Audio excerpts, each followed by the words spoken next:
Hi, my name is Karina Hinojosa, and I'm going to talk to you about digital footprints. I think it's super important because students can mess up. They can mess up their image, and then once they get older and they're like, oh no, I need to look professional, I need to look good, this is already out there. So it's super important. So the first question, what strategies did I use to find my artifacts? So what I wanted to find was things about digital footprints. I figured there'd be things out there for teachers to talk about, for parents, and for students. And so that's what I wanted to find. Something from each person's perspective, and what should that student be doing? What should they be taught? So the first thing I found was teachhub.com, and it was called 10 Things You Should Know About Their Digital Footprint, or 10 Things Your Students Should Know About Digital Footprints. So it talks about, some things to make your students aware of, don't do this, yes, do that. And so I thought that was really interesting. Obviously, I'm looking at this as an educator, so to see someone else's opinion was really important to me. In addition to that, parents are going to think differently than teachers, because they're not going to realize, maybe they won't realize, that students have to keep this really clean. It has to look really good. And so because of that, I found an article about parents' perspective. It says harmful digital footprint impacts that parents should know about. So this is a super cool article. Good Digital Parenting is the website that it was on, and it was similar to the teacher one.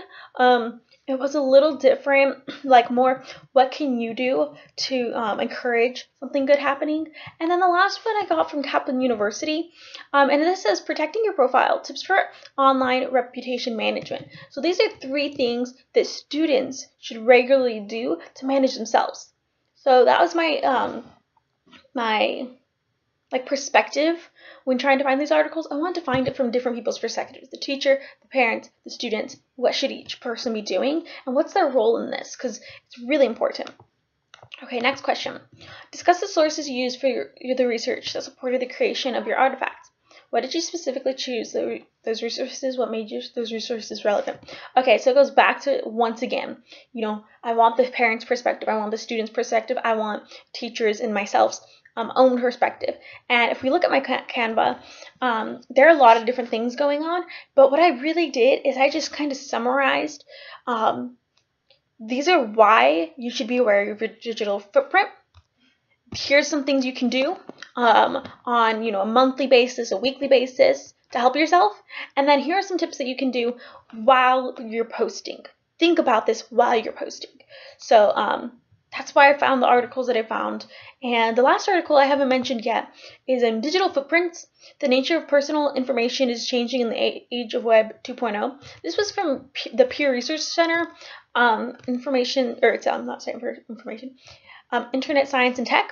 And so what this is a bunch of statistics about digital footprints and why it's so important. Okay, so obviously I chose that because I wanted facts for my infographic. Who is the audience, and how did you adjust your presenter to fit that particular audience? Once again, I looked from 3 different persons' perspective. However, I haven't mentioned this yet. The infographic is for students. It's from a teacher to students. That is my audience. I read the other articles to help me to gather a good amount, a good range of information. But the main, what I was trying to attract here are students being aware at very young ages of their digital footprint. What tools did you use to create your presentation? I used Canva, as I already mentioned. Why did I choose to do this? I love Canva. I've used some of the other tools that we mentioned in class, but just looking at it, Infographic, and we'll just want some simple, a cute background, some simple lettering. I added some lines in between to get a little more dimension, to draw eyes to certain spots away from other spots. And so I think the Canva is really good at doing that. I didn't have to, all of my stuff that was on there was within the program, so I didn't have to cite any sources, any pictures, anything like that. Everything was free, built in the program. As a student, that's awesome. That's what I want. I don't want to sit here and waste my time and have to cite all these pictures that, really aren't going to add too much to the infographic itself. They're just trying to help and encourage students. So that's why I chose Canva. I've used it for many other projects. I use it for work, so it's awesome.